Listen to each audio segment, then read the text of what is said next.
Hey, I'm making this video because we need to keep this coalition together, and what's happening right now is really stupid and I think can be pretty easily put back together if it's done quickly. I'm going to talk about that, but really this is going to have two parts to it. The first is an acknowledgement that Elon has been the secret weapon behind Trump 2.0, really from early in the campaign into the first 4 months of the administration. And I know everyone knows the facts of this, but they're bears repeating. Donald Trump was facing 1,000 years in prison. 1,000 years in prison, 91 felony counts. And not only that, there was no platform to be able to even talk about Trump-related campaign issues. It was not until Elon bought X that you could talk freely about election interference, that you could talk freely about the COVID era, that you could even publish disclosures that were embarrassing to the blob. The complete lockdown on big tech and the refusal of any platform to actually allow a way to publish information meant if there was no X when Trump got shot in the face, if you had posted about that, they could have just labeled everything misinformation or misleading context. People forget just how big a lock the blob had on all speech. So you could not even run a campaign that way unless you had Elon there. And then you have the fact that he was the top financial backer, the fact that he took unbelievable risk.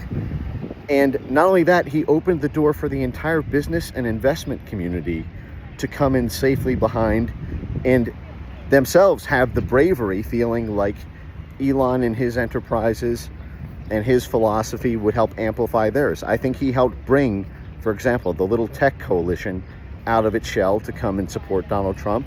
I know that he also paved the way for Mark Zuckerberg's support, for Jeff Bezos to do what he did. The entire business, commercial, investment community, in addition to taking all of the risk himself, and then not only doing that monetarily, but inducing all these changes in all the other social platforms so that you could even talk about Trump-related issues during the Trump campaign. Then I was overwhelmed in the first 3 months of the Trump admin. We're only at month four and a half, about how much was getting done in such a short period of time. The closure of USAID, the reorganization of the State Department, the chopping off of censorship grants at the National Science Foundation, the ditching of all sorts of extraneous destructive programs like the Minerva Initiative at the Pentagon, the cuts to hundreds of the worst NGOs on earth. All of this stuff was happening at lightning speed, and it was driven by DOGE. It was driven by the fact that you had a dedicated group of people who were working for free 24/7, busting ass just to get rid of the worst parts of the U.S. federal government. Not for the money or the fame. These people were anonymous. They did it for the country. And what happened with this bill, and I see both sides of it, I really do. I understand that there are fantastic provisions in this bill around border security and a whole host of other issues that are super important for the country. The fact that only $9 billion out of the $200 billion that Elon and DOGE identified are in the bill is a massive slap in the face. And I understand that there's a plan to try to get these cuts in through separate bills, but there have been tons of media reporting about, Elon promised $2 trillion in cuts, and only came up with $200 billion, and only $5 billion of that's being cut. Well, what if he did come up with $2 trillion? You'd still put $9 billion in the bill. And what it does is it's very demoralizing to the whole rest of the country, because these DOGE investigations have been the impetus for political hope in this country. Because I remember Trump 1 very, very vividly. I was in the Trump 1 White House.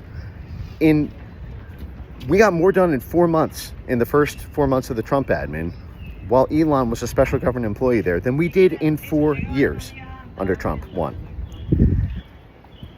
there's been a joke that's been flying around on X about, maybe it was good they stole the 2020 election, because the Trump 2 administration would have been just a continuation of Trump 1, which did some good things, but mostly it didn't do the bad things of Obama or Biden weaponizing the Justice Department, et cetera, opening the border, these sorts of things.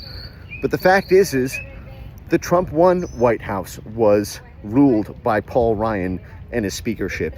It was dogged by headwinds from every angle: the intelligence community, the FBI, the outside pressure groups, the donors, and Elon offered a way out of that. Now, I'll stop at that part of it, because I could go on forever about that, except to say that my fear is, if you don't take care of people who put it all on the line for you, risked it all, made all of this possible, basically birthed this thing, including all of our own individual freedoms, you're going to end up with a Trump 1. You're going to end up with a Trump 1 admin, which was very tired by the end. And every year there was a promise that next year's budget is going to be better. Next year's budget would be better. And it never was. Now, in terms of what started this all, it looks to me, I don't have the facts memorized here. I might be getting a few things inaccurate in a few spots, but the way as I followed it, it looked like when Elon left as an SGE last week, he was inflamed about the bill and made comments on X to kill the bill and to, kill Bill, all the memes, and taking some shots that were not really all that hard hitting. It looked like it was pulling a lot of punches. It was voicing opposition to the bill, but really not making it super personal about Trump or about folks in the Trump inner circle. There were a few shots here and there about, where is the Trump from 2 years ago who pledged that he wouldn't, raise deficit spending and the like. But it wasn't really personal. And then Trump, I believe this really kicked off during the press conference this morning, when Trump was asked, I think by a reporter, about the bad blood that may have emerged for why Elon was posting opposition to the bill. And Trump basically insinuated that Elon's opposition to the bill was all about his own self-interest, self-dealing. He said, Elon didn't have a problem with the bill until I mentioned the electric vehicle cuts. And to insinuate that Elon is only opposing the bill for his own personal profit, after Elon risked his entire 6 multi-billion-dollar company enterprises, had X and banned and SpaceX assets seized in foreign countries like Brazil, was by far and away the biggest political donor.